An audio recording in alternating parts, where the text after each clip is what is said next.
marks an important milestone to the development of our system of devolved government. The Senate, through the committee, is called upon to play one of its most critical constitutional mandates, that of determining whether an elected governor should vacate office pursuant to an impeachment by a county assembly. Let me state at the outset that I believe in the right of the members of county assemblies to carry out oversight over the executive. I believe it is their legitimate right and constitutional duty to impeach a governor if and when the circumstances exist to justify such an impeachment. Such oversight processes are essential in ensuring transparency, accountability by those of us who have been privileged to hold critical leadership roles.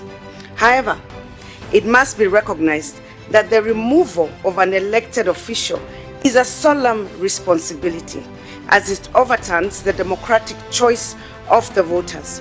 In the case of KIRINYAGA County, it seeks to substitute the will of over 159,000 citizens who voted for me on 8th August 2017.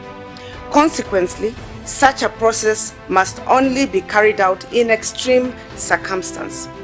Honorable Senators, you are no doubt allowed to the reality that an impeachment motion is a vastly time-consuming exercise which takes away valuable time of all parties involved, including the MCAs, the subject governors, this House, from other critical businesses.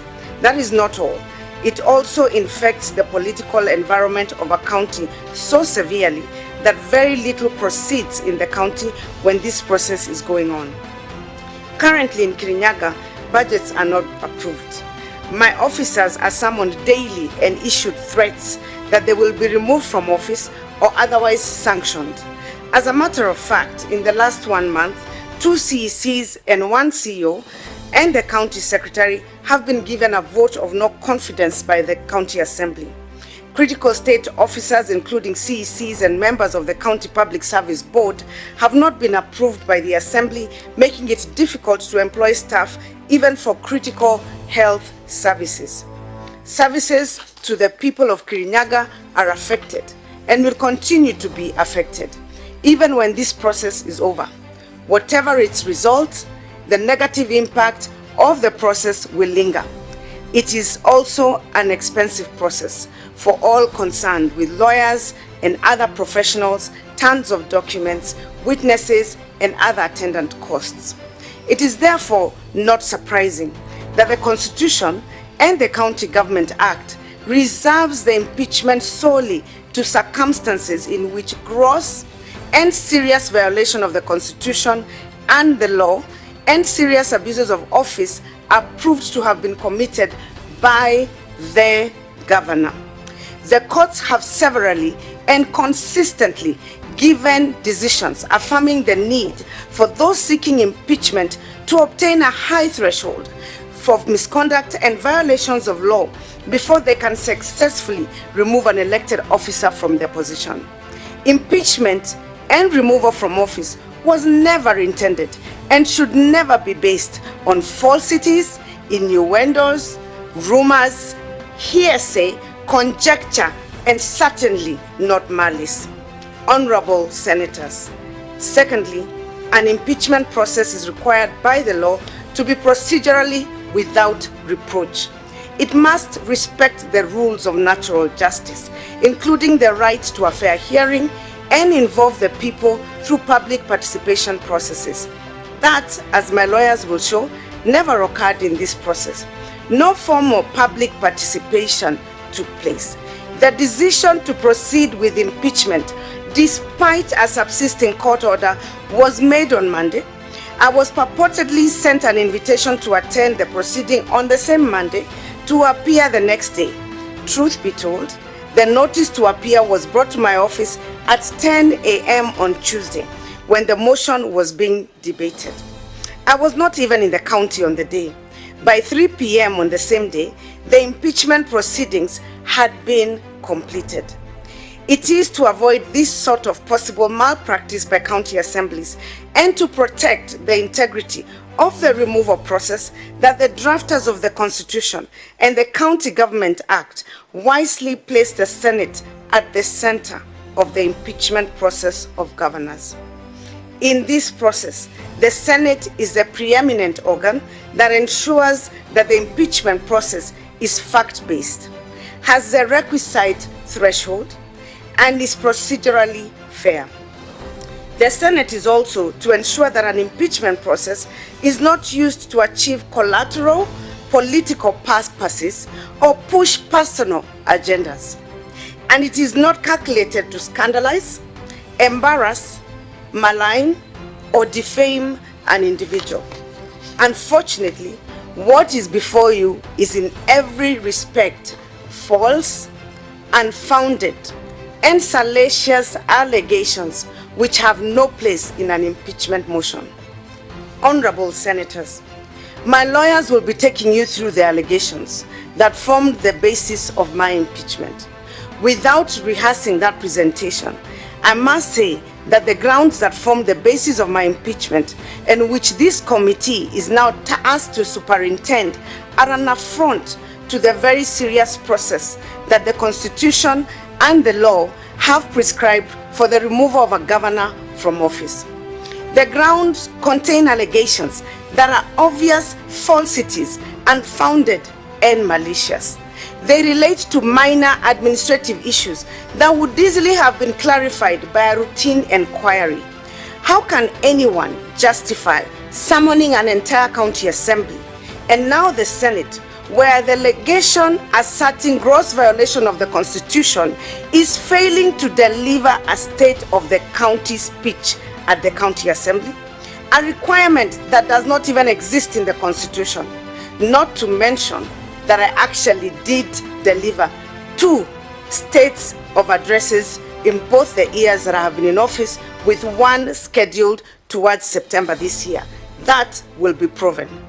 How does the Senate of the Republic of Kenya be called to sit in inquiries into allowances to board members whose approval was made way back in 2014 by the SRC for all boards in the country?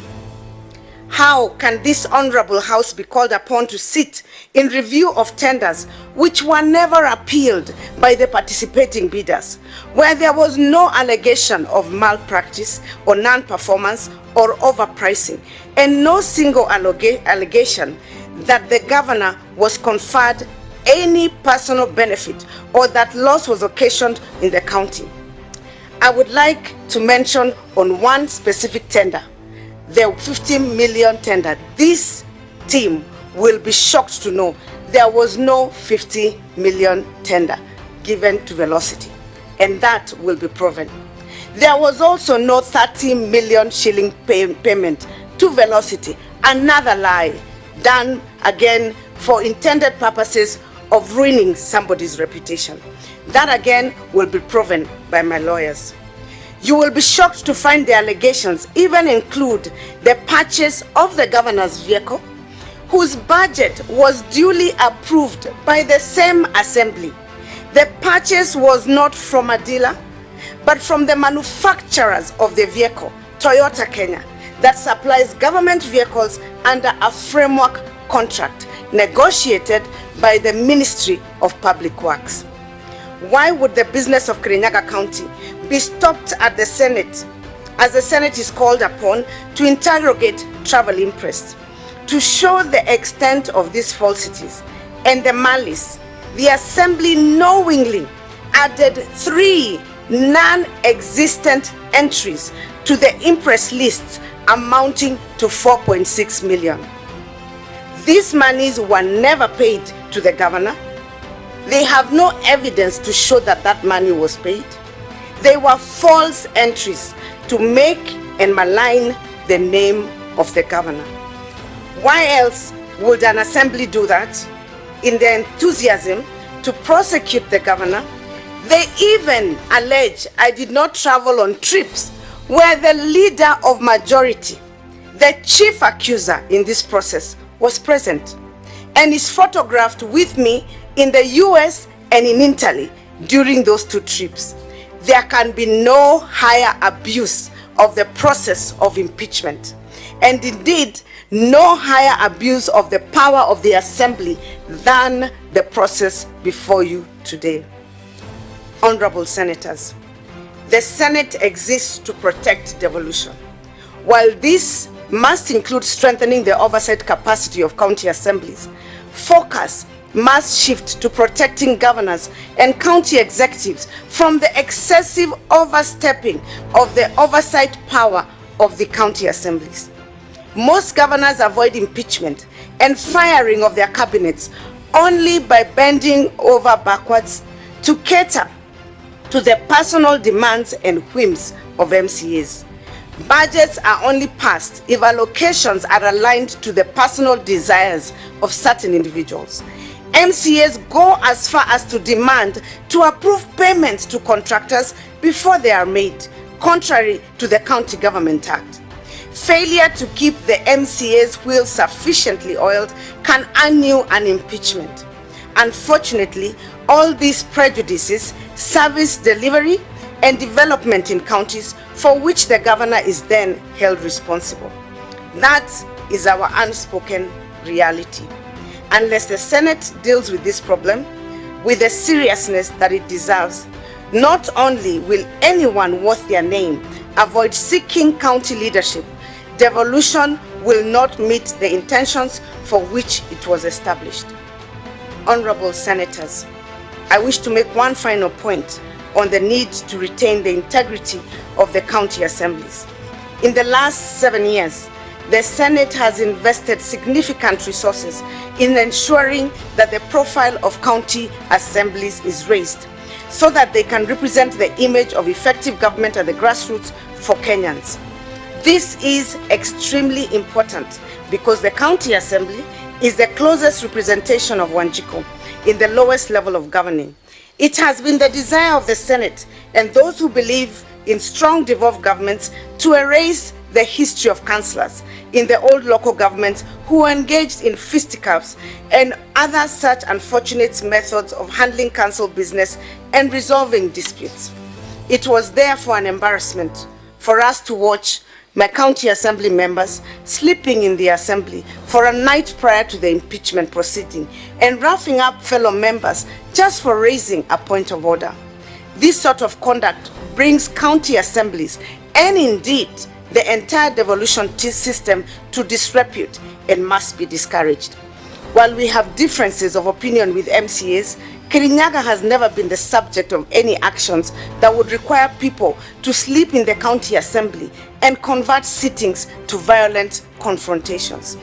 Finally, Honorable Senators, I ask that you look into these matters dispassionately with an eye solely on evidence. I do not ask that you take my position as truth. I only ask that you ignore media tidbits and sensationalizations of tales. Listen only to the evidence that will be presented in support of the accusations and review the documents we have presented in support of our rebuttal and establish the truth. You will agree that this was an unfortunate process that must never be repeated. I ask, however, that if you find the allegations are malicious, unfounded, and were calculated for the mischievous purpose of harassing the governor of KIRINYAGA, that you will declare these processes to amount to abuse of office by the MCAs. You would then be within your rights to apply appropriate sanctions, which your establishing law and your standing orders allow you to do. I say this because the KIRINYAGA MCAs have made several statements that this is just one of many impeachments they have lined up to ensure they destabilize the county totally. While you cannot stop legitimate impeachment motions to be prosecuted, you must give sufficient guidelines that ensure that impeachments are not misused. It must not be made a tool for pursuing vendetta, and the Senate must not be made an accomplice to such endeavors. Once again, I thank you for this opportunity to address you. I believe that truth will prevail And as is stated in our national anthem, may justice be our shield and defender. I thank you, honorable senators.